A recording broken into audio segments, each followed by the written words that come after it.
Canal Rastros do Medo. História: o colecionador de olhos. A brisa quente e úmida do agreste pernambucano, que deveria trazer alívio, parecia carregar um sussurro frio naquele fim de tarde em Triunfo. O sol, já se pondo, tingia o céu de tons alaranjados e roxos, um espetáculo que normalmente acalmava a alma, mas que, naquele dia, pintava um cenário quase apocalíptico. Dona Cotinha, com suas mãos calejadas de tanto trabalhar na roça, enxugava o suor da testa com o avental puído. Seus olhos, já marcados pelas rugas do tempo e da preocupação, fixavam-se na estrada de terra batida que serpenteava morro abaixo, engolida pela escuridão que avançava rapidamente. A pequena lamparina a óleo, pendurada na varanda da humilde casa de taipa, tremeluzia, projetando sombras dançantes que se alongavam e encolhiam como espectros. Desde que o primeiro desaparecimento aconteceu, há pouco mais de um mês, a tranquilidade de Triunfo havia sido substituída por um véu espesso de medo e desconfiança. Primeiro foi o jovem Elias, um rapaz forte e trabalhador, conhecido por sua alegria contagiante. Ele havia saído para pescar no rio Pajeú e nunca mais voltou. Sua canoa foi encontrada à deriva, vazia, com marcas estranhas no fundo, como se garras enormes tivessem arranhado a madeira. A polícia local, já acostumada com casos de sumiços ocasionais, classificou como afogamento.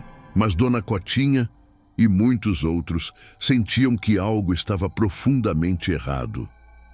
2 semanas depois, a pequena Mariazinha, de apenas 7 anos, sumiu da porta de casa enquanto brincava de amarelinha. A mãe, Dona Jacira, ainda hoje chora lágrimas secas, sem consolo.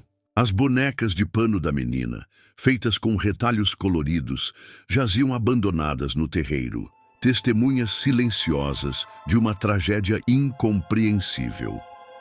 A busca foi incessante, exaustiva, mas infrutífera.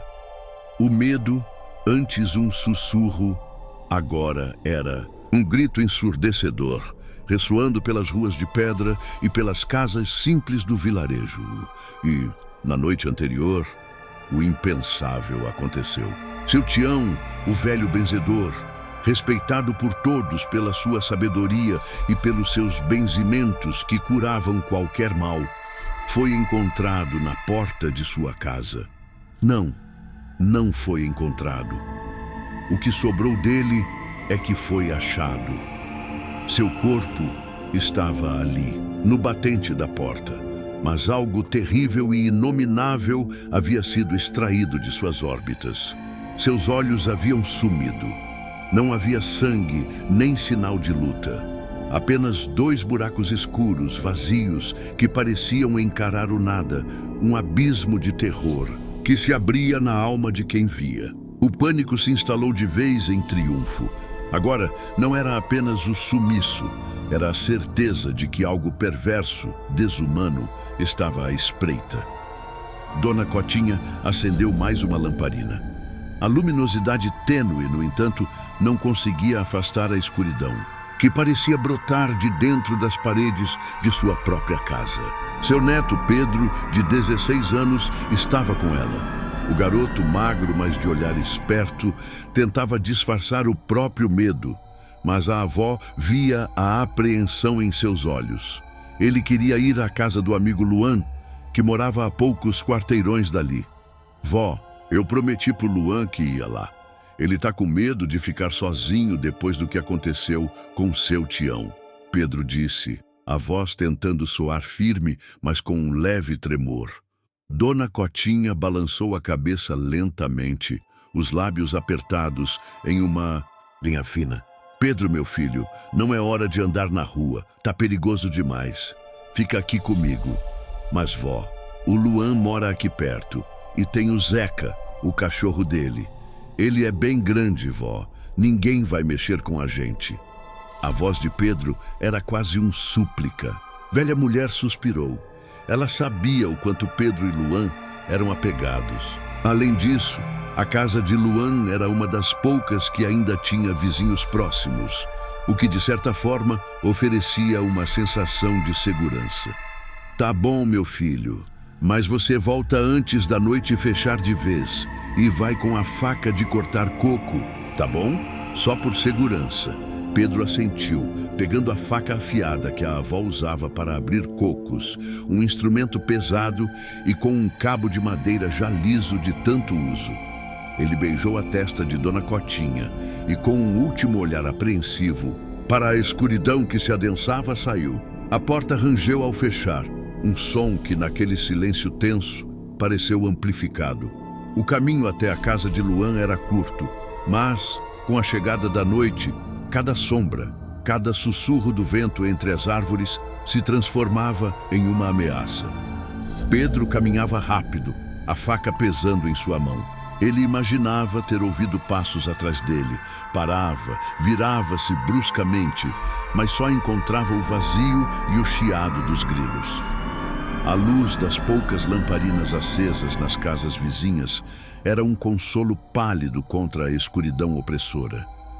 Finalmente, ele avistou a casa de Luan, uma construção de tijolos aparentes, com uma luz bruxuleante vindo da janela. Um alívio momentâneo o invadiu, mas foi rapidamente substituído por uma sensação estranha. A quietude era incomum. Geralmente o latido do Zeca, o enorme vira-lata que parecia um urso, já estaria saudando-o ruidosamente. Mas o silêncio era total. Pedro chamou o amigo, mas a porta estava apenas encostada. Um arrepio percorreu sua espinha. Ele empurrou a porta levemente e entrou. A sala estava escura, apenas uma fresta de luz vinda do quarto dos pais de Luan. O cheiro era estranho, um misto de terra molhada e algo mais metálico, nauseante. "Luan, tá aí?" Nenhuma resposta. O coração de Pedro começou a martelar no peito. Ele apertou a faca com tanta força que os nós dos dedos ficaram brancos. Caminhou devagar, cada passo parecendo um trovão no silêncio mortal. O ar parecia mais pesado, difícil de respirar. Ele chegou à porta do quarto de Luan e espiou. O quarto estava um caos. Brinquedos espalhados, roupas jogadas, e na cama havia um vulto sob o lençol. "Luan, você tá bem?" Pedro murmurou, a voz quase sumindo. Ele se aproximou da cama, estendendo a mão para tocar o lençol. Mas antes que pudesse fazer isso, algo escorregadio e molhado tocou seu pé. Ele olhou para baixo e viu gotas escuras, quase negras, no chão de cimento. Um rastro que levava da cama até a porta dos fundos. Foi então que um som suave e arrastado veio do quarto dos pais de Luan. Pedro se virou, a faca erguida instintivamente. A porta estava entreaberta e a fresta de luz que vinha de lá foi engolida por uma sombra que se moveu. Um som baixo, gutural, saiu daquele quarto, um som que não era humano. O pavor paralisou Pedro. Ele não conseguia se mover. Seus músculos estavam tensos, travados. O cheiro metálico ficou mais forte. Então, a sombra se arrastou para fora do quarto dos pais de Luan.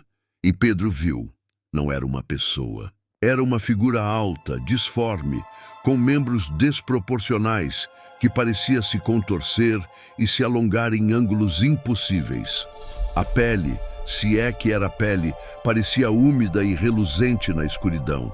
E havia algo no centro do seu rosto, algo que deveria ser a face, mas que era apenas uma massa em constante movimento, com protuberâncias e reentrâncias.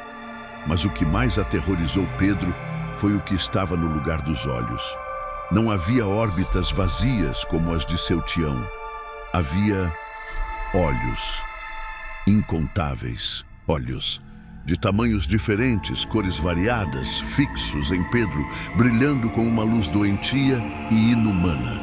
Alguns pareciam os olhos de Elias, outros os de Mariazinha e outros os olhos opacos e fixos de seu Tião.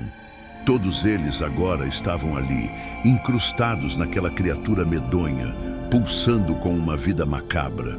A figura se moveu, não andando, mas deslizando como uma lesma gigante e grotesca, um som que lembrava o estalar de ossos e o arrastar de carne úmida acompanhava cada movimento.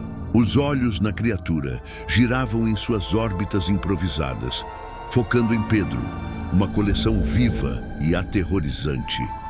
O medo transformou-se em adrenalina pura. Pedro gritou um grito primal de terror e correu. Correu sem olhar para trás, a faca ainda em sua mão, mas agora parecendo um peso inútil. A figura não o perseguiu imediatamente. Ela apenas observava com seus milhares de olhos o garoto em fuga. Pedro correu pela estrada de terra, tropeçando nas pedras, os pulmões ardendo, a cada passo sentindo que a criatura estava logo atrás dele. A escuridão da noite o engolia, mas a imagem daqueles olhos incrustados estava gravada a ferro e fogo em sua mente. Ele só parou quando chegou à sua própria casa, batendo na porta com os punhos, ofegante, apavorado. Dona Cotinha abriu a porta, o rosto contorcido de preocupação. "Meu Deus, Pedro, o que aconteceu? Você tá branco que nem cera." Pedro desabou no chão da sala, ofegando, as lágrimas escorrendo pelo rosto. "Vó, o Luan, ele sumiu e tinha uma coisa lá, com os olhos de todo mundo." Ele tentou descrever o que viu, mas as palavras se embolavam em sua garganta, cortadas pelos soluços. Dona Cotinha o abraçou, sentindo o tremor do corpo do neto, mas seus olhos velhos e sábios já compreendiam algo muito mais sinistro do que a mente de um garoto de 16 anos poderia processar. A manhã seguinte trouxe a notícia. O corpo da família de Luan, pai, mãe e o próprio Luan, foi encontrado dentro de casa. E como o de seu tião, todos tinham os olhos arrancados. O Zeca, o cachorro que Pedro tanto confiava, estava morto no quintal, seu corpo estraçalhado. A comunidade de Triunfo estava em choque, um terror gelado se espalhava como uma praga. Ninguém mais saía de casa depois do anoitecer. As ruas, antes cheias de risadas e conversas, agora eram cemitérios silenciosos. A polícia de Serra Talhada, a cidade mais próxima, foi chamada. Vieram detetives experientes, mas eles estavam perdidos. Nunca haviam visto algo assim. Os buracos nas órbitas das vítimas eram limpos, precisos, quase cirúrgicos, sem marcas de violência bruta. Era como se os olhos tivessem sido simplesmente removidos. Sem luta, sem rastros, o chefe da polícia, delegado Ramos, um homem grisalho e cético, inicialmente desconsiderou a história de Pedro como o delírio de um garoto traumatizado. "Criatura com olhos de gente? Pedro, meu filho, o que você viu foi o medo. Algum psicopata, isso sim." Mas Pedro insistiu, com uma convicção que impressionava. Ele desenhou o que viu, um borrão disforme com círculos por toda parte. Dona Cotinha, ao seu lado, corroborava a história do neto, mesmo sem ter visto a criatura. Ela sentia. Enquanto a polícia tentava encontrar alguma pista racional, os moradores de Triunfo começaram a sussurrar sobre lendas antigas. Histórias que as avós contavam para assustar as crianças, sobre o olhario, uma entidade sombria que vagava pelo sertão, roubando a visão dos vivos para enxergar o mundo com uma perspectiva distorcida e maligna. Mas era apenas folclore, certo? Ou talvez não. Os dias se transformaram em semanas. O pânico não diminuía. Todos os dias, antes do sol se pôr, as casas se fechavam, as portas eram trancadas com cadeados pesados e as janelas eram vedadas com tábuas. O silêncio da noite era quebrado apenas pelo vento e, ocasionalmente, por um choro distante, um soluço abafado. Dona Cotinha, em sua sabedoria, percebeu que a polícia não conseguiria resolver aquilo. Era algo além da compreensão humana. Ela começou a recorrer aos seus próprios conhecimentos, herdados de gerações. Benzimentos, chás de ervas, rezas fortes. Ela espalhava sal grosso nas portas e janelas, pendurava galhos de arruda e alecrim, tudo para afastar a maldição que pairava sobre Triunfo. Pedro, apesar do trauma, não conseguia se acalmar. Ele sentia que a criatura ainda estava lá fora, observando, esperando. Ele passava as noites em claro, sentado na varanda, a faca de cortar coco em seu colo, os olhos fixos na escuridão, procurando por qualquer movimento, qualquer brilho. Uma noite, a angústia de Pedro se tornou insuportável. Ele precisava fazer algo. Ele sentia que a criatura, o colecionador de olhos, estava voltando para ele. Era um instinto, um pressentimento gelado. Ele decidiu que precisava confrontar. Mas, Como? ele era apenas um garoto. Ele se lembrou do que seu avô, falecido há anos, costumava dizer sobre o medo. O medo é um bicho que cresce na sua cabeça, meu filho. Mas se você olha ele de frente, ele encolhe. Pedro não sabia se conseguiria, mas ele tinha que tentar. Ele foi até a velha estante na sala, onde seu avô guardava os livros de rezas e os contos de cordel. No meio deles, encontrou um pequeno diário de couro com páginas amareladas. Era o diário de seu avô.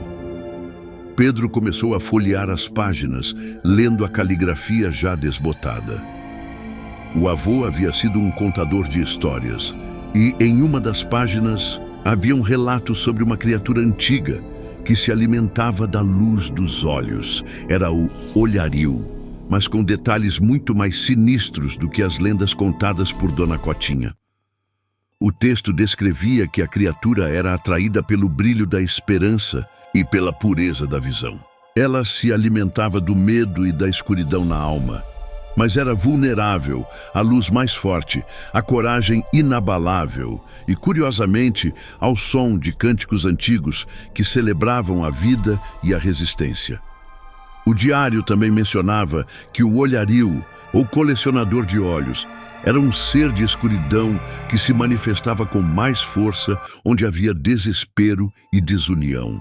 Sua presença era um espelho da própria decadência da comunidade que se entregava ao medo e à discórdia.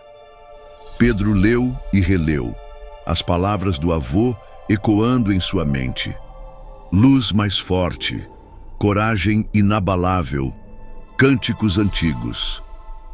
Ele pensou na festa de São João que se aproximava. Geralmente as ruas de Triunfo se enchiam de luzes, de fogueiras e de música. Mas, com o colecionador de olhos à solta, a festa havia sido cancelada. O medo havia roubado a alegria do povo.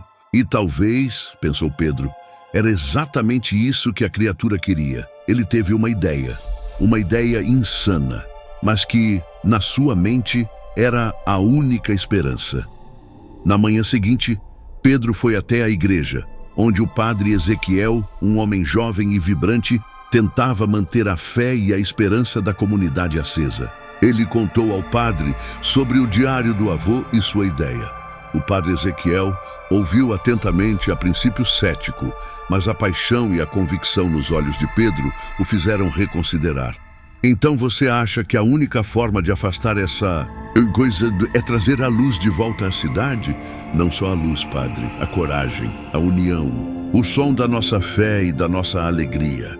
O meu avô escreveu que ele se alimenta da escuridão e do desespero. Se a gente se render ao medo, ele vai continuar. Precisamos mostrar que não estamos mais com medo. O padre pensou por um momento, então. Um sorriso lento se formou em seu rosto. Pode ser loucura, meu filho, mas se há uma chance, devemos tentar. A fé move montanhas, Pedro, e a união é uma força invencível. Eles planejaram. Iriam reorganizar a festa de São João, mas de uma forma diferente. Não seria uma festa de rua, mas uma grande celebração na Praça Central, com todos os moradores protegidos pela fé e pela união. Eles iriam acender a maior fogueira que Triunfo já vira e iriam cantar, dançar e rezar juntos, com toda a força de suas almas. A notícia se espalhou rapidamente. No início, houve resistência, medo. Muitos questionavam a sanidade de Pedro e do padre Ezequiel. Vocês querem nos entregar de bandeja para aquele monstro, diziam alguns. É uma loucura! Ele vai vir para todos nós de uma vez. Mas a esperança, por menor que fosse, começou a brotar. As mães que perderam seus filhos, os pais que velavam seus mortos, a comunidade que vivia refém do terror. Todos sentiam que algo precisava ser feito.